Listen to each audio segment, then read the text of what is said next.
আমি পরিষ্কার করে বলছি, যারা বিষ প্রয়োগ করে একবার ধরা খাবেন তাদের 14 গোষ্ঠীকেও সুন্দরবনে ঢুকতে পারবেন না। আমরা খুব দ্রুতই আমাদের পরিবেশ মন্ত্রণালয়ের অধীনে আমি আরেকটা পদক্ষেপ নিচ্ছি। টেস্টের মাধ্যমে যে আরো যে আমরা বিষযুক্ত মাছ পাবো সেইগুলোকে আমরা শনাক্ত করে তাদেরকে আইনে আওতায় আনবো। তারা কোথেকে কিনছে, কার কাছ থেকে সংগ্রহ করেছে। সুতরাং কান টানলে মাথা আসবে। পবিত্র রমজানে এভাবেই আপন হয়ে উঠুক সবাই ইসপির আপন করা স্বাদে। ইসপি আপন করা স্বাদ। ইতিমধ্যে আমরা সুন্দরবনের ব্যাপারে পদক্ষেপ নিয়েছি।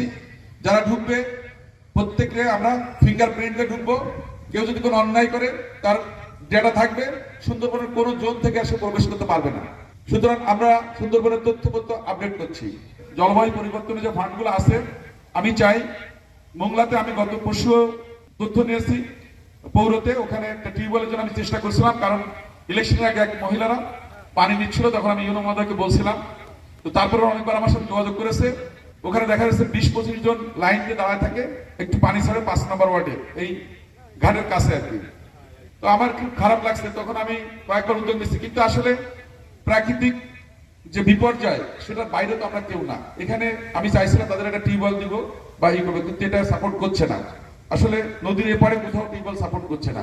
সুতরাং আমাদেরকে পুকুর কেন্দ্রিক বা পরিশোধিত করে যে সাপ্লাই সেইটা কেন্দ্রিক এবং পানির ট্যাঙ্কি কেন্দ্রিক কাজগুলো করতে হবে। এবং জলবায়ু পরিবর্তনের যে ফান্ড আছে আমি ওখান থেকে চেষ্টা করব।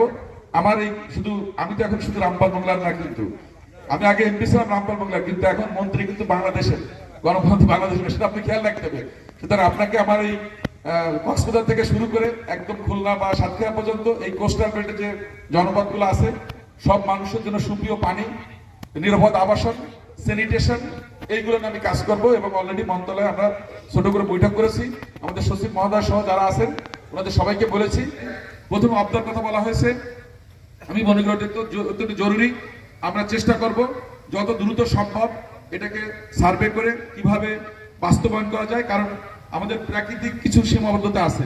আমাদের যে ব্লক ফেলানো বা এখানে অবদা বেড়িবাদ, এগুলোকে আমরা কাজ করবো। কারণ আমি জানি বৈদ্যমানী সহ এই বেলটা অনেক ভাঙন প্রবৃত, এবং আমি বলবো যে এখানে যারা কর্মকর্তা আছেন তাদের সঙ্গে কথা বলবো, তারা যেন আমাকে প্রকল্পটা তুলে ধরে যে এখানে এত হাজার কোটি টাকার প্রজেক্ট এইভাবে করা লাগবে, তাহলে সেটা নিয়ে আমি মন্ত্রী পরিষদে উপস্থাপন করতে পারবো।